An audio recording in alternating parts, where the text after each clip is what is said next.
सिडको घरांच्या किमतीत मोठी कपात, विक्रांतदादा पाटील यांचा लढा यशस्वी। पनवेलमधून एक मोठी आणि दिलासादायक बातमी समोर येते। सिडको घरांच्या किमती कमी करण्यासाठी सुरू असलेला लढा अखेर यशस्वी ठरला आहे आणि या यशामागे ठाम नेतृत्व दिसतंय ते म्हणजे आमदार विक्रांतदादा पाटील यांचं। दिनांक 19 एप्रिल 2026 रोजी पनवेलमध्ये रॉयल गार्डन लॉन्स येथे भव्य आभार संवाद कार्यक्रम पार पडला। या कार्यक्रमात सिडको लॉटरी विजेते कुटुंब मोठ्या संख्येने उपस्थित होते। घरांच्या वाढलेल्या किमतीमुळे त्रस्त झालेल्या नागरिकांना दिलासा मिळवून देण्यासाठी आमदार विक्रांतदादा पाटील यांनी उचललेलं पाऊल आज यशस्वी झालं आहे। हा विजय फक्त आमचा नाही, हा प्रत्येक सामान्य नागरिकाचा विजय आहे। या प्रसंगी माननीय श्री बाळासाहेब पाटील यांच्यासह सर्व मान्यवरांचा सन्मान करण्यात आला। कार्यक्रमात नागरिकांनी टाळ्यांच्या गजरात नेत्यांचे आभार मानले। सिडको घरांच्या किमती कमी करण्याचा हा निर्णय हजारो कुटुंबांसाठी दिलासा ठरतोय। पनवेलमध्ये या निर्णयाचं स्वागत जल्लोषात केलं जात आहे।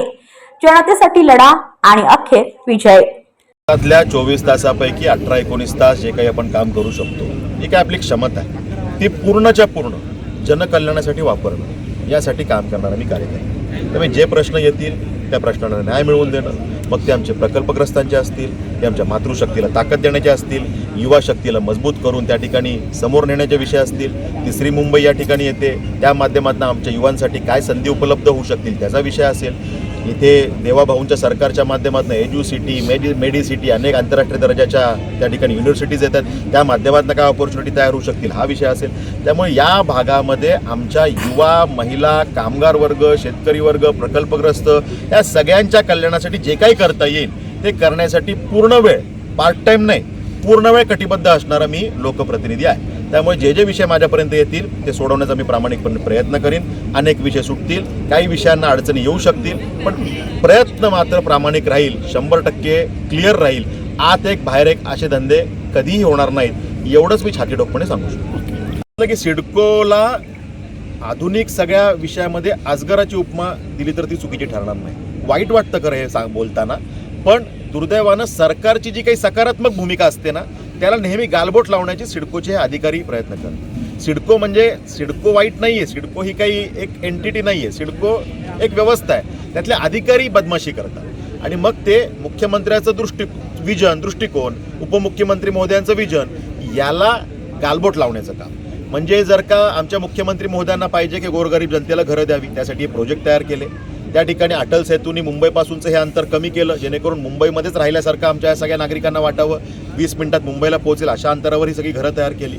मग जर का असं सगळं केल्यानंतर या घरांच्या किमती जर का आपण फुगवल्या, अवास्तव केल्या आणि अवाजवी केल्या, गरज नसताना जे कमी किमती तुम्ही देऊ शकता, तुमचेच निर्णय, तुमचेच बोर्ड रेझोल्युशन आहे, पण ते ऐकायचे नाही आणि काहीतरी गुमराह करायचा आणि या किमती फुगवायच्या, मग तुम्ही धोरण काय प्रायव्हेट बिल्डरसाठी राबवता का? तुमच्या घरांच्या किमती फुगवून फायदा काय प्रायव्हेट बिल्डरला व्हावा असं त्या अधिकाऱ्यांचं मत आहे का? असे प्रश्न तयार व्हायला, शंका उपस्थित व्हायला जागा आहे, हे प्रश्न मी उपस्थित केले। आणि मग जेव्हा सिडकोचेच निर्णय सिडकोच्या समोर दाखवले, उपमुख्यमंत्री महोदयांसमोर दाखवले, मुख्यमंत्री महोदयांसमोर दाखवले, तेव्हा मात्र सरकारचे डोळे उघडले आणि सिडकोचे अधिकारी कसं गुमराह करतायत हे त्यांना जाणवलं आणि मग मात्र त्यांचे वाभाडे काढण्याचं काम सरकार म्हणून त्यांनी केलं आणि त्यामुळे हे यश पदरात पडू शकलं। याची समरी काय आहे तर सरकारला जनतेचं कल्याण करायचं, त्यांचे अश्रू पुसायचेत, पण जर काही झारीतले शुक्राचार्य असे मिठाचे खडे टाकणार असतील तर असा विक्रांत पाटील कायम रस्त्यावर उतरेल आणि जनतेचं कल्याण करण्यासाठी कायम कटिबद्ध राहील, एवढंच आहे मी सर। सिडकोचे अनेक प्रश्न आहे, म्हणजे 12.5%, 22%, आता नयनाच्या माध्यमातून 40% असे अनेक मॉडेल सिडकोने आले। सिडकोच्या अधिकाऱ्यांनी त्यात बऱ्याच प्रकारची बदमाशी केलेली आहे। गरजेपोटी घरांचाही विषय मी त्या ठिकाणी मांडलेला आहे, त्यात न्याय मिळवून देण्यासाठी आपण प्रयत्न करतोय। त्या ठिकाणी आता सिडकोनी घरावर जागांवरती शिक्के मारलेत आणि त्या ठिकाणी जागा घेत पण नाही आणि जागा मोकळी करत नाही, आम्हालाही डेव्हलप करू देत नाही। हा जो काही प्रश्न आहे अनेक गावांचा तो मी मांडला। 450 हेक्टर म्हणजे 1100 एकरपेक्षा जास्त जमीन डिनोटिफाईड करण्याचं काम आपण केलं। त्यामुळे अनेक विषय आपण करतोय आणि शेवटी हे सरकार कोण ऐरागैराचं सरकार नाही आहे। राज्याचे मुख्यमंत्री हे विकास पुरुष आदरणीय देवेंद्र फडणवीस साहेब आहेत, त्यामुळे जनतेचं कल्याण हे अंतिम आहे, या लाईनवर काम करणारे आमचे मुख्यमंत्री आहेत। त्यामुळे असे विषय जेव्हा येतात तेव्हा मुख्यमंत्री महोदय त्यासाठी सकारात्मक असतात। त्यामुळे सिडकोला जी भाषा समजते, त्या अधिकाऱ्यांनी जी भाषा समजते ती आम्ही बोलू, आम्ही तर प्रेमानेच नेहमी बोलतो, प्रेमाने बोलून नसेल समजत ती जी भाषा जनकल्याणासाठी बोलावी लागेल ती बोलण्याची आमची नेहमीच तयारी। कसं आहे, अधिकारी पारदर्शक आणि अपारदर्शक असं आपण मोजमाप त्याला लावू शकत नाही। खरं तर सरकारचं विजन ज्या पद्धतीनं असतं त्या पद्धतीनं अधिकाऱ्यांनी वागणं गरजेचं असतं. यापूर्वी जी काही सरकारं होती त्या सरकारांचा दृष्टिकोन भ्रष्ट होता, त्यामुळे अधिकाऱ्यांनी भ्रष्ट वागणं मी समजू शकतो. आता जेव्हा देवाभाऊंचं सरकार आलं, बऱ्याच अंशी महाराष्ट्रातल्या अनेक खात्यांमध्ये हा बदल झालेला आहे आणि त्यांना माहिती आहे की देवाभाऊ नो कॉम्प्रोमाइजच्या भूमिकेत काम करतात, जनकल्याणात नो कॉम्प्रोमाइज. त्यामुळे हे बऱ्यापैकी सुधारलेलं आहे. पण जेव्हा सिडकोसारखे अधिकारी एखाद्या प्रोजेक्टवरती अशा पद्धतीनं निगेटिव्ह पद्धतीनं पुढे जातात आणि त्यात त्यांचा दृष्टिकोन नकारात्मक असतो, तेव्हा त्यावेळेला केस टू केस बेसवर जेव्हा चुकलं आहे तेव्हा त्या ठिकाणी आसूड ओढणं हे गरजेचं असतं. एकदाच सांगितलं आणि अधिकाऱ्यांचं शुद्धीकरण केलं आणि अधिकारी चांगले वागायला लागले, हे घडायचं असतं तर पूर्वीच घडलं असतं. ती मानसिकता आहे, त्या मानसिकतेला बदलणं हे काही तुम्हाला शक्य नसतं. ती जेव्हा तो विषय समोर येईल त्यावेळेलाच ते ठोकून काढावं लागतं. अनेक वेळेला विनंतीने विषय सुटतात. सिडकोचे असेही काही विषय आहेत ना की जे विनंतीने सुटले, पण असे काही विषय आहेत की जे जटिल झाले होते, क्रिटिकल झाले होते, त्यासाठी वेगवेगळे मार्ग आम्हाला अवलंबावे लागले. ते आम्ही केलं. पण याचा अर्थ एवढाच आहे की जनतेचं कल्याण करण्यासाठी जे काही करावं लागेल, मग सिडको असेल, आमच्याकडे आता MMRD अथॉरिटी आहे, MSRDC आहे, MJP आहे, पनवेल महापालिका आहे, जे कुठल्या अथॉरिटी असतील हे सगळे आमच्या लोकांच्या कल्याणासाठी आहेत. हे कधी कधी अधिकारी विसरतात. आमच्यासारखे कोणीतरी ते लक्षात आणून द्यावं लागतं. ते आम्ही वेळोवेळी लक्षात आणून देऊ आणि जनतेचे अश्रू पुसण्यासाठी जे काही करावं लागेल ते करू. खरं तर एक लोकप्रतिनिधी म्हणून रोज नवीन नवीन प्रश्नांना घेऊन त्यांना न्याय मिळवून देण्यासाठी आम्ही काम करत असतो. आणि या काम करण्याच्या प्रवाहामध्ये कुणी येऊन आभार मानावे, कुणीतरी त्यामध्ये चांगलं म्हणावं ही अपेक्षा न करता काम करणारे आम्ही कार्यकर्ते. कारण सामाजिक जबाबदारी, नैतिक जबाबदारी मानून आणि या आमदारकी जी काही आपल्याला मिळालेली आहे ती मिरवण्यासाठी नाही तर जनकल्याणासाठी हे मानून काम करणारे आपण कार्यकर्ते आहोत.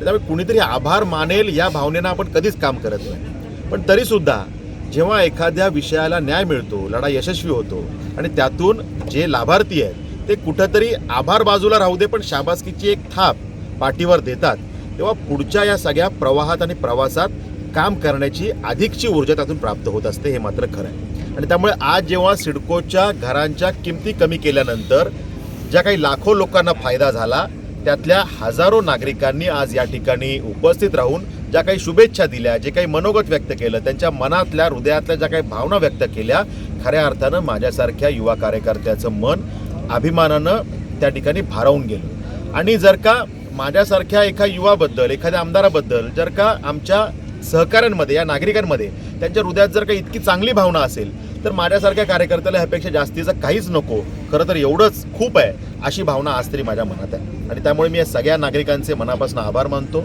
आज हजारो नागरिक या ठिकाणी उपस्थित झाले आणि त्यांनी त्यांच्या भावना व्यक्त केल्या की कशा पद्धतीनं सिडकोचं घर घेताना आमच्या मनात भावना होती, त्या घरांची किंमत ऐकल्यानंतर आमची अवस्था काय झाली, मग आम्ही संघर्ष करण्याचा प्रयत्न कसा केला, सिडकोकडनं आमच्या मनामध्ये आमच्या वाट्याला कसा अपमान आणि कसं वाईट वागणूक आमच्या पदरात पडली. त्यानंतर जेव्हा मग आपण तो विषय माझ्याकडे आला, मी त्यात लक्ष घातल्यानंतर कसे टप्पे पुढे आले आणि त्यानंतर जेव्हा 1-1.5 वर्षाच्या म्हणजे 7-8 महिने सातत्याने लढा दिल्यानंतर जेव्हा या विषयाला यश मिळालं, त्यानंतर प्रत्येकाच्या मनात काय भावना तयार झाली, हा जो प्रवास या ठिकाणी या मंचावरनं अनेकांच्या तोंडून ऐकला, तेव्हा खरं तर खूप आनंद मला झाला.